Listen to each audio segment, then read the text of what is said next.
Padre rico, padre pobre, se titula, Los ricos educan a sus hijos para ser ricos. En este capítulo, el autor presenta la idea de que la educación financiera es fundamental para el éxito financiero de una persona, y que los padres ricos entienden esto y educan a sus hijos en este tema desde una edad temprana. El autor argumenta que las personas ricas entienden que la educación financiera es esencial para el éxito financiero, y que esta educación no se recibe en las escuelas tradicionales. El autor presenta la idea de que los padres ricos se aseguran de que sus hijos entiendan conceptos básicos de finanzas como el ahorro, el gasto, el ingreso y los activos, y cómo estos conceptos se relacionan entre sí.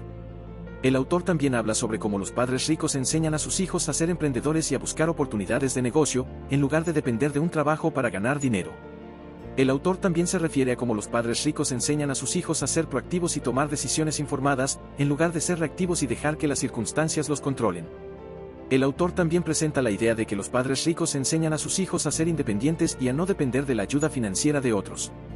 El autor también se refiere a la importancia de la educación financiera como una forma de evitar la trampa de la clase media, ya que las personas que no tienen una educación financiera adecuada tienden a caer en la trampa de la clase media y a trabajar duro toda su vida sin alcanzar la libertad financiera.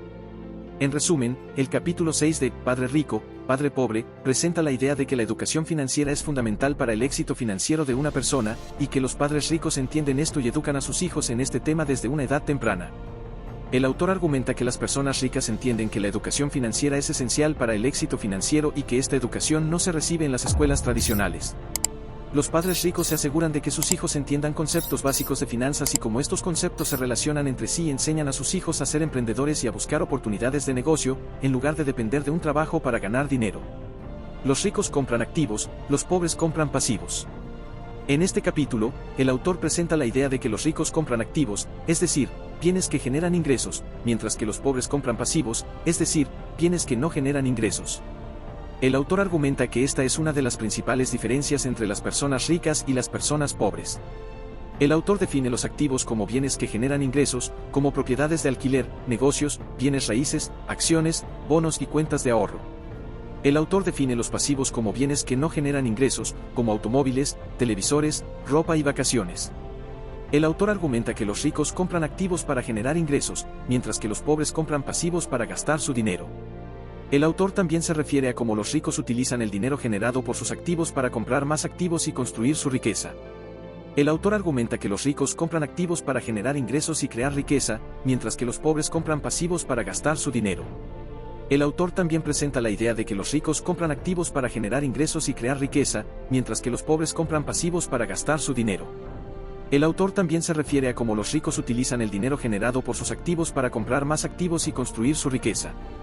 El autor argumenta que los ricos compran activos para generar ingresos y crear riqueza, mientras que los pobres compran pasivos para gastar su dinero. El autor también presenta la idea de que los ricos compran activos para generar ingresos y crear riqueza, mientras que los pobres compran pasivos para gastar su dinero. La mente del rico y la mente del pobre. En este capítulo, el autor se enfoca en la diferencia entre la mentalidad de las personas ricas y las personas pobres. El autor argumenta que la manera en que las personas piensan y se enfocan en su vida financiera es un factor clave en su capacidad para alcanzar la riqueza. El autor comienza discutiendo cómo las personas ricas tienen una mentalidad de crecimiento, mientras que las personas pobres tienen una mentalidad de estancamiento. El autor argumenta que las personas ricas están en constante busca de nuevas oportunidades para crecer y mejorar, mientras que las personas pobres se conforman con su situación actual y no buscan maneras de mejorar. El autor también se enfoca en cómo las personas ricas tienen una mentalidad de control, mientras que las personas pobres tienen una mentalidad de victimización. El autor argumenta que las personas ricas asumen la responsabilidad de sus acciones y decisiones financieras, mientras que las personas pobres culpan a las circunstancias externas por su situación financiera. El autor también destaca cómo las personas ricas tienen una mentalidad de enfoque, mientras que las personas pobres tienen una mentalidad de distracción. El autor argumenta que las personas ricas se enfocan en sus objetivos y trabajan para alcanzarlos, mientras que las personas pobres se distraen con cosas irrelevantes. El autor también se refiere a cómo las personas ricas tienen una mentalidad de educación, mientras que las personas pobres tienen una mentalidad de escuela. El autor argumenta que las personas ricas buscan constantemente educarse y aprender nuevas habilidades, mientras que las personas pobres se conforman con la educación formal que recibieron en la escuela. Los secretos de los ricos. En este capítulo, el autor comparte los secretos que, según él, son comunes entre las personas ricas y que les permiten alcanzar y mantener su riqueza. El primer secreto que el autor comparte es la importancia de tener una visión a largo plazo. El autor argumenta que las personas ricas piensan en términos de décadas, mientras que las personas pobres piensan en términos de semanas o meses. El autor afirma que las personas ricas tienen un plan financiero a largo plazo y trabajan constantemente para alcanzar sus metas a largo plazo, mientras que las personas pobres no tienen un plan financiero a largo plazo. El segundo secreto que el autor comparte es la importancia de tener una mentalidad empresarial. El autor argumenta que las personas ricas piensan y actúan como empresarios, mientras que las personas pobres piensan y actúan como empleados. El autor afirma que las personas ricas buscan constantemente nuevas oportunidades de negocio y trabajan para mejorar sus habilidades empresariales, mientras que las personas pobres se conforman con su trabajo actual. El tercer secreto que el autor comparte es la importancia de tener una mentalidad de inversión. El autor argumenta que las personas ricas entienden que el dinero debe trabajar para ellos, mientras que las personas pobres trabajan para el dinero. El autor afirma que las personas ricas invierten su dinero en activos que producen ingresos pasivos, mientras que las personas pobres gastan su dinero en bienes de consumo. El cuarto secreto que el autor comparte es la importancia de tener una mentalidad de educación financiera. El autor argumenta que las personas ricas buscan constantemente educarse y aprender nuevas habilidades financieras, mientras que las personas pobres no se preocupan por educarse financieramente. El autor afirma que las personas ricas entienden los principios básicos de las finanzas personales y cómo aplicarlos en su vida diaria, mientras que las personas pobres no tienen ese conocimiento. El camino hacia la libertad financiera.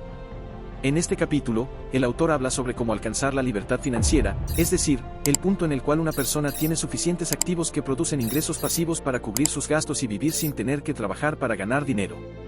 El primer paso para alcanzar la libertad financiera, según el autor, es tener un plan financiero a largo plazo. El autor argumenta que es importante tener metas financieras claras y un plan para alcanzarlas. El autor sugiere que las personas deben establecer metas financieras a corto, mediano y largo plazo y trabajar para alcanzarlas. El segundo paso para alcanzar la libertad financiera, según el autor, es aumentar sus ingresos. El autor argumenta que es importante buscar formas de aumentar sus ingresos, ya sea a través de un trabajo mejor remunerado, un negocio propio o inversiones. El autor sugiere que las personas deben trabajar para mejorar sus habilidades y conocimientos para poder aumentar sus ingresos. El tercer paso para alcanzar la libertad financiera, según el autor, es reducir sus gastos. El autor argumenta que es importante reducir sus gastos y ahorrar el dinero que se ahorra. El autor sugiere que las personas deben hacer un seguimiento de sus gastos y buscar formas de reducirlos, como comprar productos de segunda mano en lugar de productos nuevos. El cuarto paso para alcanzar la libertad financiera, según el autor, es invertir su dinero en activos que producen ingresos pasivos. El autor argumenta que es importante invertir el dinero que se ahorra en activos que producen ingresos pasivos, como propiedades, acciones o bonos. El autor sugiere que las personas deben educarse financieramente para entender cómo invertir su dinero de manera efectiva.